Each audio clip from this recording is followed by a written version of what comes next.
Hey there, StarCraft fans! It's Falcon Paladin coming at ya with yet another edition of StarCraft Brood War Remastered! Today it's going to be another Gosu game sent to me by Lazaros from the Gosu Gamers Replay Pack. I found their website today. It was 10 years ago that they posted their favorite Gosu replays. So this is at least 10 years old. And yeah, Gamitos is from Ukraine. It's an alternate ID, or a Smurf name, if you will, for White Raw. So left side, we have the brown Protoss player. It is White Raw. You probably knew that already because of the description and the title of this replay. And on the right side, it is the more mysterious yellow Zerg player, KKangSOJu. I don't know who this is. Both players speak English to the point that he could ask White Raw where he's from, and White Raw could say Ukraine because that's where he's from. But otherwise, I don't know what makes this Gosu. I don't watch these replays in advance. I don't like being spoiled. All I know is that every single time I've cast a Gosu Gamers replay, it's been worth it. It has been chosen with care and love for some reason that I don't know. For example, there's the one where it just seems like kind of two friends playing, but dude ends up getting his own personal Zerg army as Protoss. He mind controls a drone, gets up to Guardian tech with that drone, and then suddenly the Zerg player is fighting against Guardians. It's bonkers and like 48 minutes long, and if you haven't seen it, you should watch it. It's a really fun replay. I still get comments on it today, which means it's being recommended to people, and they're like, what the heck is going on here? So if you want to check that one out, let me know. I think that one's, God, I don't remember who the player names are. It's been too long, but let me know, and I'll find it for you. Or just, if you just search Gosu on my channel, then you'll find the Gosu gamer replays, and you'll be happy. The ones that I've cast so far, anyway. All right, so is anything crazy happening here? I mean, it is a pool first play, so there's going to be some aggression here. But it's an overpool. It's an overpool play, so there's going to be some aggression here. There's no expansion yet, and actually, this probe's doing a pretty good job holding off these drones as long as possible. This is not an easy game to be as annoying as possible without dying while blocking. Ah, the hatch went down. I think it's a little bit off, possibly. I don't know that it's quite optimal. Well, you know what? Distance. Yeah, all right. I'll allow it. I think that's right. I think Kang got it down. Do we call him Kang? KKangSOJu? KKangSOJu is way too much to say. Let's call him Kang. Reminds me of Krang, which I think is the name of the main villain in Teenage Mutant Ninja Turtles, Shredder's boss, effectively. The evil Krang. He's effectively a brain with a face, and he has a little body that he can control, like a robot body that he can run around in. I'm pretty sure that's Krang, but it's been a long time. Teenage Mutant Ninja Turtles was like my favorite thing when I was a kid, but it has not super held up to further scrutiny as an adult, as many things have not. Third base here for KKang in about 3 minutes, which seems entirely reasonable.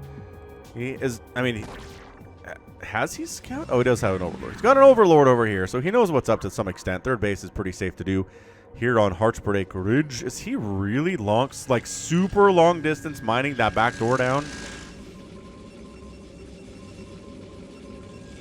Maybe he's going to try. Going to try to get through these minerals. Anyway, yeah, like I said, I don't know. Wait. Oh, quick pause. Close all, please. Go, go. Maybe his computer was lagging out playing StarCraft back in 2009 or something. Entirely possible, man. I was playing StarCraft back then. Mostly against friends for the most part. I was still not super interested in the ladder, but it was a good time regardless. Playing against AI was always all fairly interesting. So the Overlord scouting here for KKang is great, but yeah, I don't know why this is Gosu. I don't know what about this makes it a Gosu game. Does it come down to a super ultra mega type base race? I don't know. Is there mind control? I don't know. Are there scouts? Does White Raw, against all reason, decide to go mass scout here against Kang? Maybe. That's a possibility. He is making a Stargate. It's probably 99.9999% sure to be a Corsair, but this could be scouts. I don't know. This is why I love the Gosu games. It's because it's not going to be standard. There's going to be something about it that's insane bonkers banana go nuts. And that makes me want like a banana walnut bread. Oh, banana bread is good. put some walnuts in there. I know people don't like nuts in their things, but I do. Walnuts are great. Almonds are great. Peanuts, cashews. Nuts are delicious. That's going to be taken out of context at some point, I'm sure. All right, so it looks very much like kind of a either a speed lot Corsair play or a DT Corsair play, something fairly standard. I'm sure Kang has dealt with a million times. He's got a decent APM. He knows the timing on the Spire. He's got the lair. He's not going for a ton of gas early here. He wants to get that drone count up and saturate that third base, so that's what he's doing. So I guess while we have a minute, hit me up on twitter.com/Falcon Paladin. Give me a follow if you haven't already. It's where I post links to a lot of my YouTube videos. And also, you can figure out when I'm going live for my Sunday Brood War streams, where I cast Brood War replay sent to me at falconpaladin@gmail.com with the subject of Brood War from people who want me to cast their stuff. It's a lot of fun. I do that on Sundays. Sundays U.S. time, 11:30 a.m. Eastern, but sometimes I'm late or sometimes I need to do it early because something else is coming up. But anyway, the Lings are here. Rawr! The Zealots are not interested in going too far from home, especially since they don't have the leg upgrades yet. The legs upgrades. Okay, gateway. Templar Archives on the way. Not getting legs, actually. Going for real fast Templar Archives, which I really support.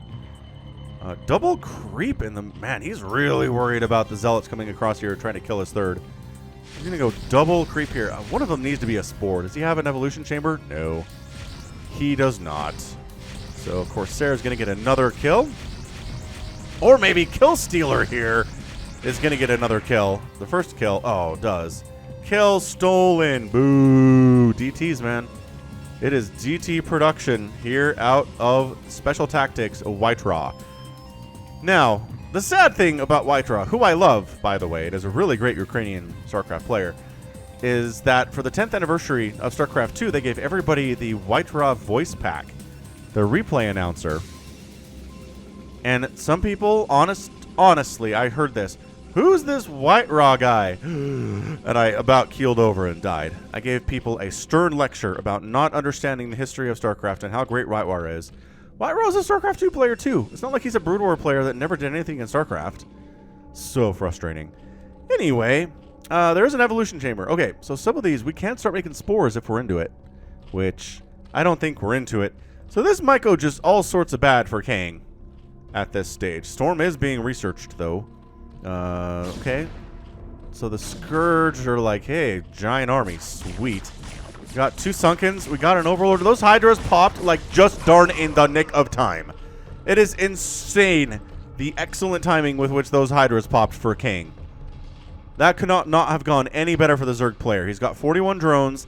He made the units. He didn't make them until he absolutely very last millisecond needed them, which is exactly what every Zerg player strives to do, is to make their units pops exactly when they need them. No faster and no later. Because if it's later, you die, and if it's too fast, your economy sucks. Behold Zerg and how it rolls. Alright, so the DTs, I don't know about coming up in here. I really don't. There's 2 Sunkens, and there's 3 Overlords. And, like, these Sunkens are in a great position. Maybe you can snipe that Evolution Chamber. Alright, you can get that Evolution Chamber. Oh, that guy's taking hits, though. Ah, this one is definitely covered, then. And a DT snipe on one of the drones. So, Kang doing good stuff. I mean, maybe he was a little bit early with his Sunkens, but I don't know. I think we're good otherwise.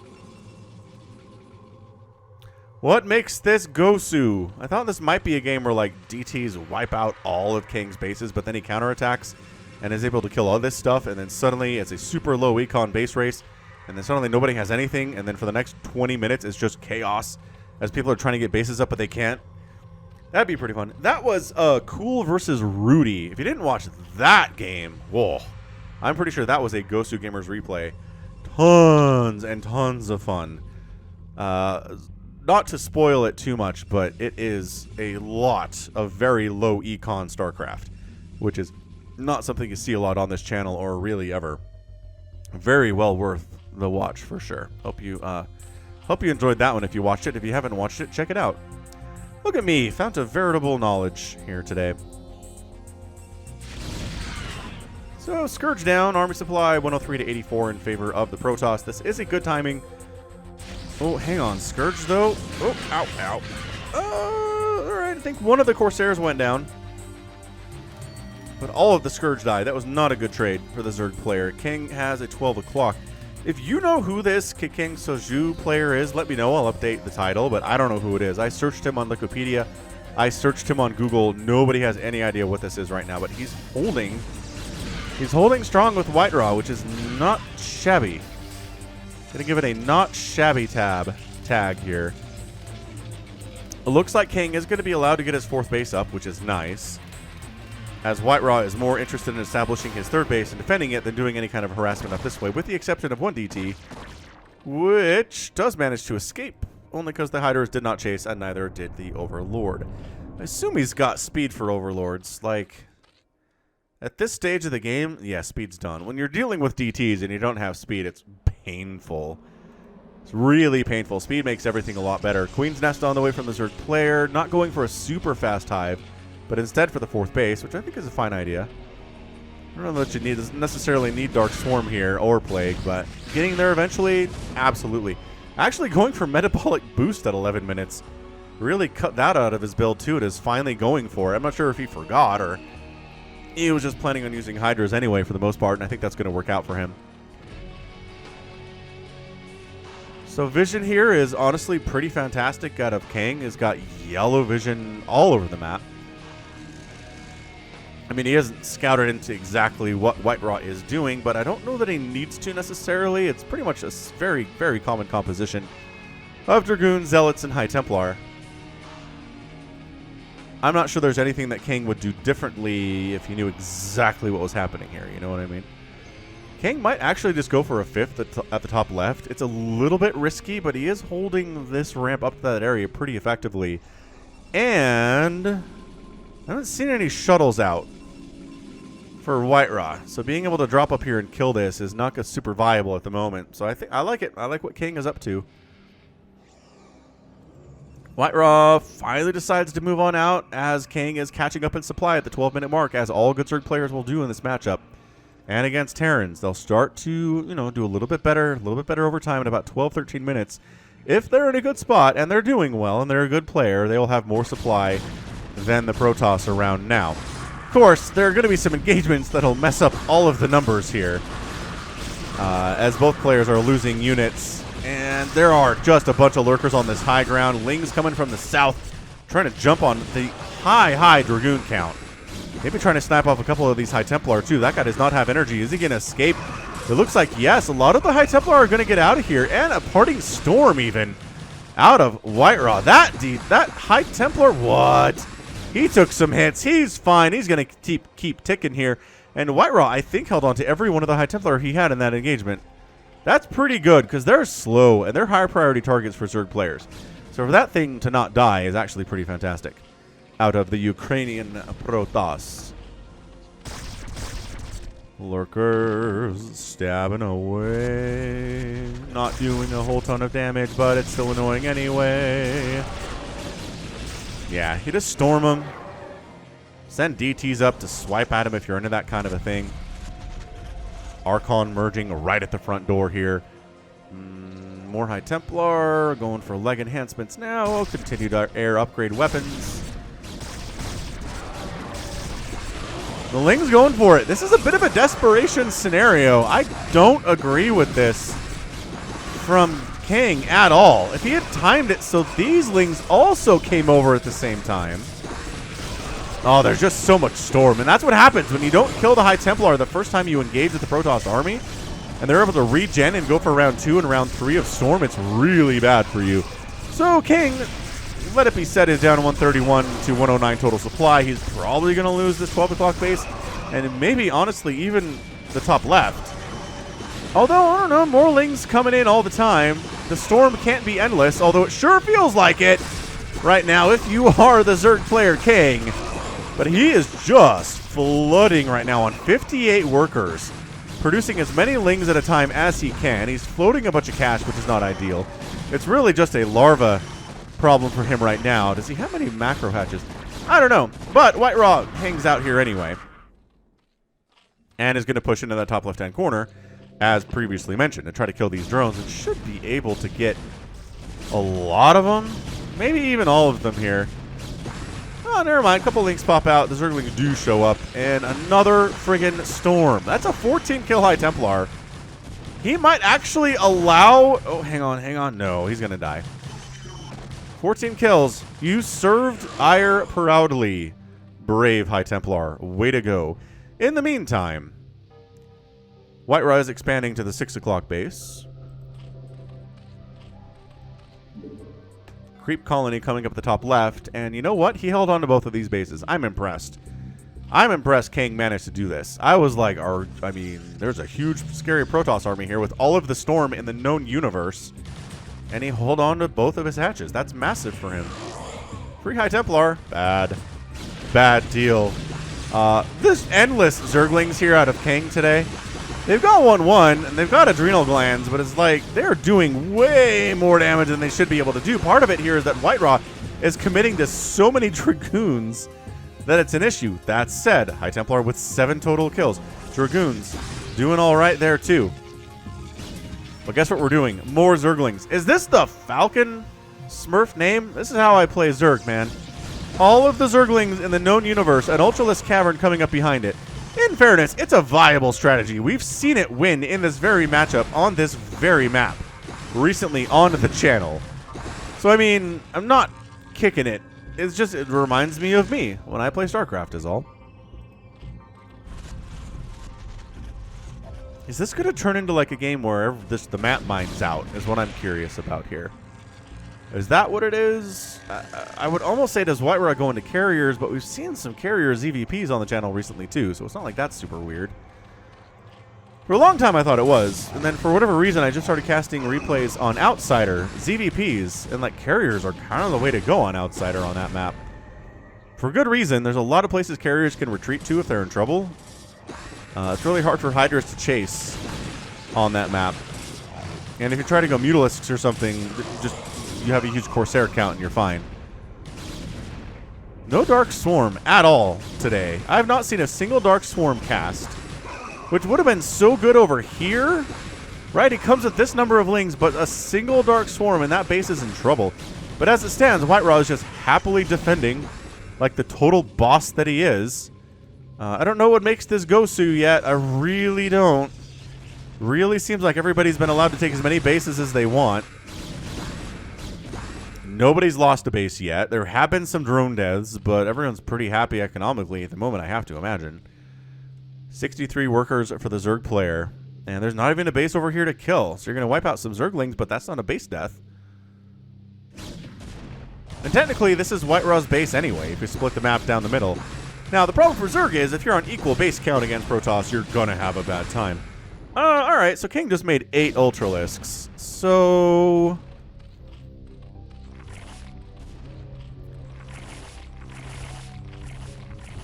yeah, that counts for something. 8 Ultralisks against largely like a Dragoon Zealot army is gonna do okay. This random High Templar, where are you? Where did you come from? Where did you go? Where did you come from, Cotton Eye Joe? I don't know why there's random High Templar out here wandering the wilderness getting picked off by packs of Zerglings. Although this one's not going to, but a predecessor of his totally did. Corsair count is nuts, but you know what's bad against Corsairs? Or what Corsairs are bad against? Ultralisks. Is this just a ling drop? No Ultras in here? Where are your Ultralisks, sir? They're right here, hanging out, having a coffee break together. Alright, so Billy and Zerglings land with 2 armor and 1 attack. And it's going pretty well, I gotta say. The cannons are not providing much help. High Templars are getting sniped as they're popping out of the gateways. No hang on, the Zealots are trying to keep them alive. Pylons are dying all over the place. Oh, but then this DT drop on the other side is happening too. Corsairs are flying around murdering overlords, and this is where things get good. This is where it gets interesting, ladies and gentlemen. That said, the defensive storms are kind of awesome. Here out of Whiterun, DTs are going to get this hive if they want it. Unless, I don't know, maybe the Ultras could come over this way. The problem is there's no anti-air. Oh, and then there's a ton of Scourge. Alright, so the Scourge are trying to get hits. They killed a bunch of them. There are still 4 Corsairs, though, and they have +2, +1 attack. Ling's coming to this bot again without any Dark Swarm at all. And they're going to kill a cannon and then all be dead. Yeah, so the Hive dies, the spawning pool is going to die, and the Queen's Nest is going to die.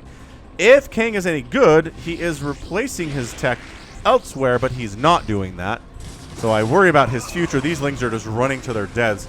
Alright, so we've established that Kang maybe isn't the greatest Zerg player we've ever seen. The Ultras tried to get in this way, but the Zealots were ready to rock. There was Storm, there was Archons, there was a cannon that was scary. +3 attack is done for the Protoss.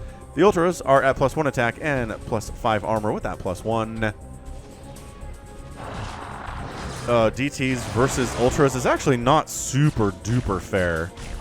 I don't know if you... No, you can't get the Spire before you die to these Sunkens, friends. Sorry.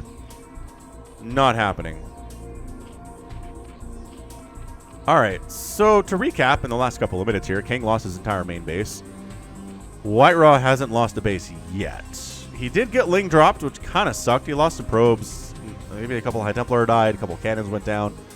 But otherwise, I think he's generally okay. He still has his Templar archives.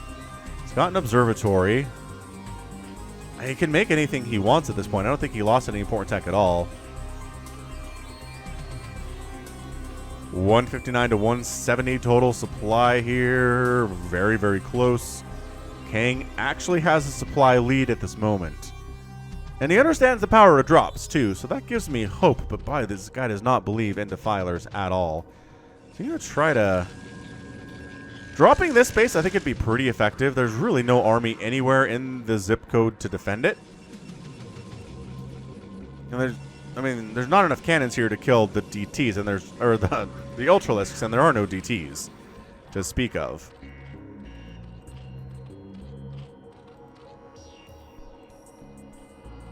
Alright, Reaver drop time, because we still have a robotics bay.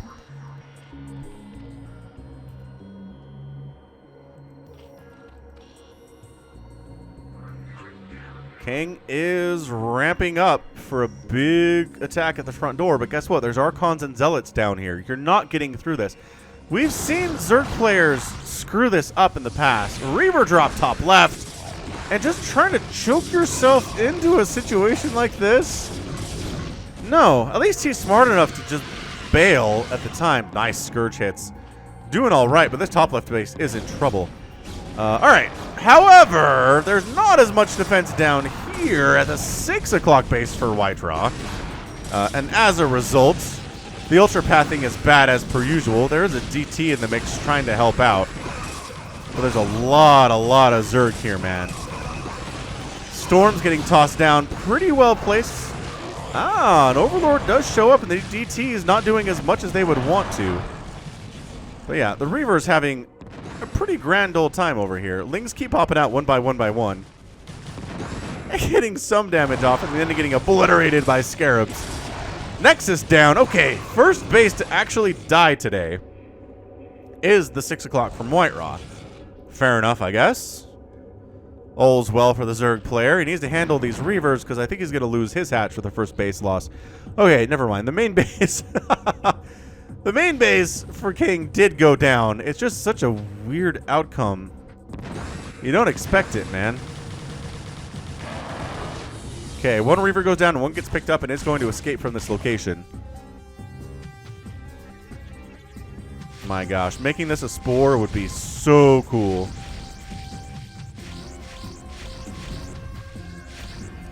Replanting this base seems within the realm of Kang's abilities. He's sitting on 2,000 minerals right now.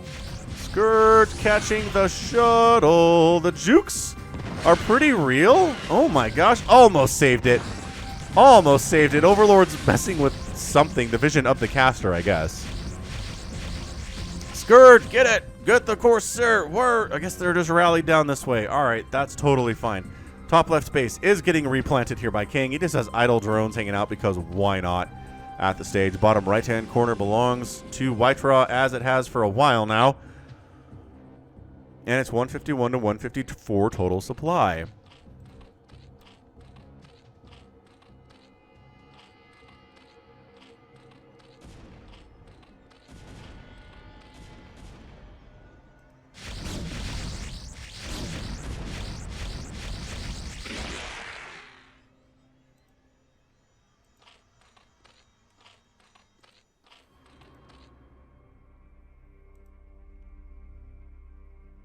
So I don't know. At this point, this really feels like a pretty standard ZVP. Fairly all respects. Like, nobody's really at a huge loss at the moment, and maybe that's what makes it interesting, is no one's at a huge loss. Why would you do this? Why did you just suicide like 10 Scourge into this area? I guess you wanted to scout it out, but like, man, you didn't need to lose 10 Scourge for that. Massive drop right side, though. Remember how we talked about dropping down this way when there's no army to really defend it? Was pretty awesome. Hey, look, there's an army coming in, though. The Lings are going to kill a lot of these probes, which is a problem for Whiterot, but the Ultra should not be much of a problem with the DTs. The Overlords are all getting sniped out as well. And there was an army, but guess what? We're coming the other way. King Giant Ling Ultra Army face smashing his way into the natural base. I've said this is generally a bad idea. And considering that Archon has 12 kills, 13 kills before he dies, you know, it's maybe not the most cost-efficient attack, but Zerg, again, doesn't care much about being efficient cost-wise. I think those Lings could have gotten that Nexus, except they turned around and got the AI all messed up there. 6 o'clock could have died again, is what I'm trying to say. So there is chaos inside the main base of Whiterot, which is bad because this is where all of his production lives. I don't think that he has any Nexuses anywhere else on the map at this stage. So if he loses all of these, it doesn't matter how much money he has, he's not making any more stuff. Oh, the Robo goes down. Excellent. Oh, Templar Archive's trying to get sniped, but these Lings are too interested in running to their Dez to really care about that at all. Corsairs just flying. That is so many Scourge. That is so many Scourge. Not the greatest hits, but decent nevertheless. Archon down. I mean, but every gateway for Whiterot is dead. Every single one. We established this. He can't make any more gateway units, and his Robo facility is gone too. He can make Corsairs. That's it. The offending Zerg army is completely dead. The 6 o'clock goes down to a bunch of Lings and Ultras. And suddenly we're at 1 base mining for the Protoss. Okay, 2 bases mining for the Protoss, and Reaver drop up north is problematic.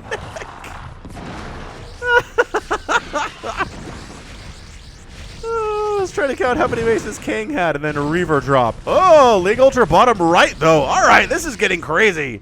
This is what we're here for, ladies and gentlemen. He's Ling. I hate trying to use Lings to deal with Reavers. It sucks immensely, but he got him. He got him, ladies and gentlemen. Dude, turn around and kill this. Turn around and kill the Nexus. Just kill it. Yes, the Ultralisk stays back and does die, but Nexus. No, hold on. Stop getting distracted. 3, 2. Oh my gosh, it's so big. This is alive right now for Whiterot. I know he has this base, but that's got to be mining out fairly quickly. Yeah, 100 minerals, 100, 200. Uh-huh. That's exactly what is happening here. Schnikes. Schnikes, friends. Spore Crawler. Hey, he made this into a spore, you guys. Look at it. He's going to kill a Corsair with that. Dude, hover over the magic spore.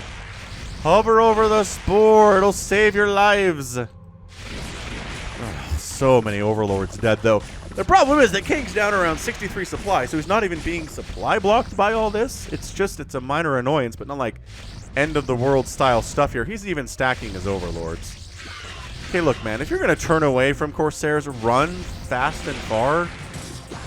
Billion Zerglings, but guess what we have? All of the Storm in the known universe and some DTs. I think Whiterot has this. I'm looking at it.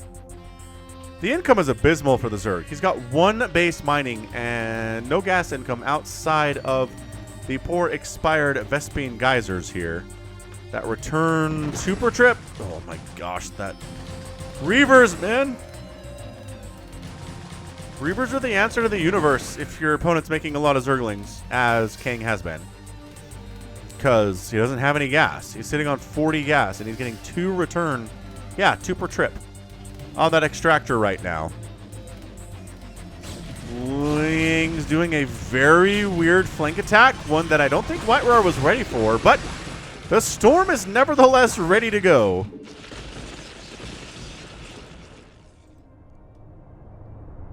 And I think despite losing most of his main base, White Roar should win this game. His Corsairs have been MVPs.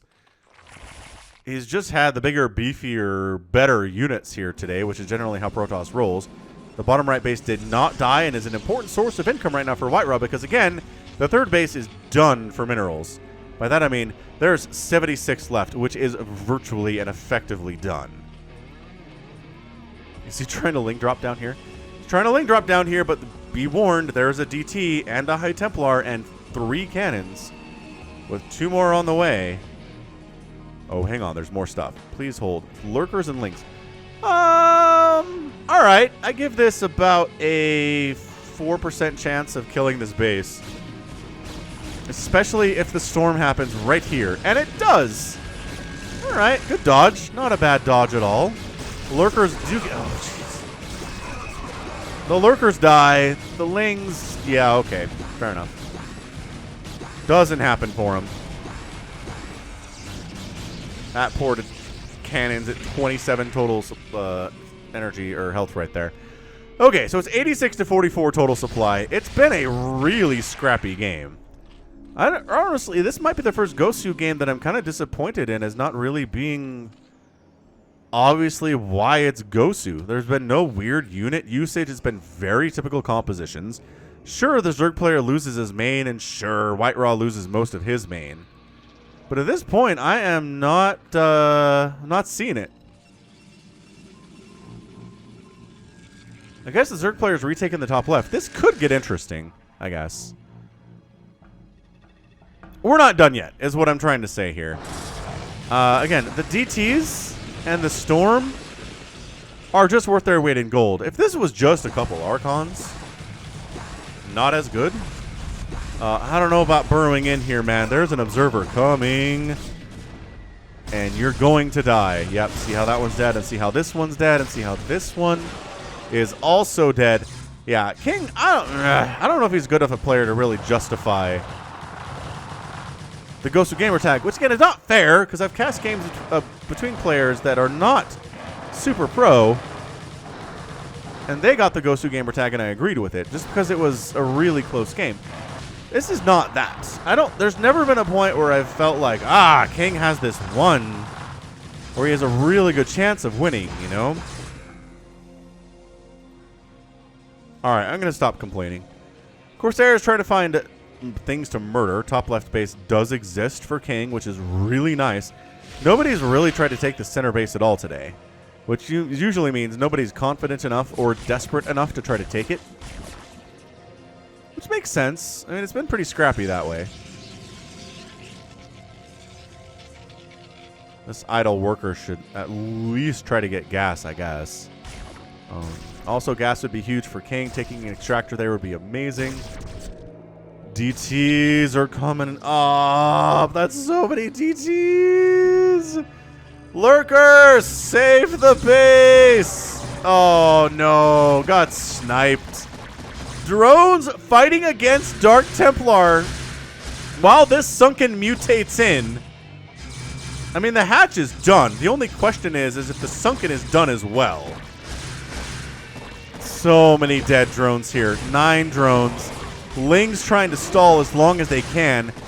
The Sunken doing some work, but the hatch goes down. The Sunken gonna go down here. Oh, as well. Hold on. The body. All right. So they save that Sunken, but at the expense of all of the drones on Earth. I mean, it wasn't like 100 drones, but it was most of the drones that King had in order to save a Sunken. His hatch was dead already. I think he probably should have just run. And that's your good game. He's out. All right. So, I don't know. Like, maybe this is just my Zerg bias talking, and I'm like, this is not exciting. I feel like the Protoss player was up and he just crushed a Zerg player that wasn't as good as him, but I don't know, maybe from a different perspective, somebody wants to tell me why this deserved a Gosu Gamers tag. Because again, I don't see it. Like, sure, the Zerg player did a ton of damage to White Raw's main. And sure, he killed the bottom right-hand base. And sure, he killed the 6 o'clock base. But, like, he took more damage is the problem.